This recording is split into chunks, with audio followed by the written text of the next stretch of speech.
Moi, quand j'ai dit à mes frères que la seule chose qui pourrait me plaire, c'était de faire des vers, ils me regardèrent d'un air amer. Du haut vers le bas, de long à large et même de travers. Le regard ne trompait guère, ils étaient persuadés qu'on ne venait pas du même univers.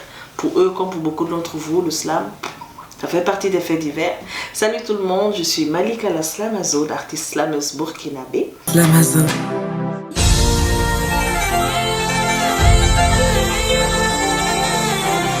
De façon d'abord.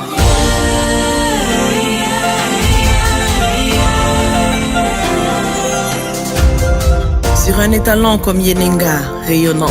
Je commence le slam comme ça, le 8 juillet 2009. Je découvre le slam. Et enfin en 2015, fin d'année 2015, on fait sortir L'homme qu'il me faut, qui est un single comme ça, annonçant l'album qui finalement sort le 30 janvier 2016. Bientôt 4 ans pour l'album. Et sur le chemin, on rafle quand même quelques trophées qui nous permettent d'imposer le slam lui-même dans la culture burkinabé. Aujourd'hui, nous sommes fiers de dire que l'album dénommé Slamazo a fait son gros bout de chemin. Et à ce jour, nous avons environ 18 titres et distinctions, 18 trophées et distinctions, ce qui est vraiment satisfaisant. Bientôt, comme ça, nous lançons le deuxième album. Vivre ensemble, rire ensemble, pour bâtir ensemble, le Faso d'abord. Patrie terre sortie. L'un des projets comme ça du groupe Slamazo était de créer tout un concept autour du thème le Faso d'abord. Le Faso d'abord, on ne dira pas pour éduquer les Burkinabés, mais plutôt pour rappeler aux Burkinabés leurs valeurs. Nous sommes connus pour être intègres, mais avant tout pour être humains.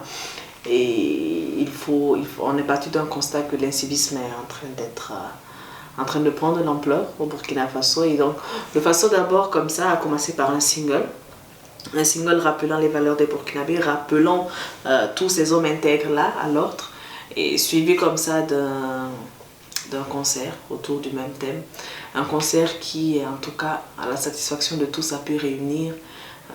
On a vu des gens du MPP, des gens du CDP, en tout cas tous les fronts politiques étaient là, tous les fronts religieux étaient là. Et comme ça, pour dire, quelles que soient nos divergences, nous devons penser, en tout cas dans nos actions, au Faso d'abord. Allez leur dire que j'ai des amis en or qui ne me laisseront jamais tomber, même avec mon accord. J'ai juste peur de le dire, peur d'avoir un jour tort, car la confiance est perpétuelle, ne s'enferme pas dans un coffre-fort. Allez leur dire que de Malika à Slamazo, il faut du temps et Inch'Allah, mes vers feront le tour du monde.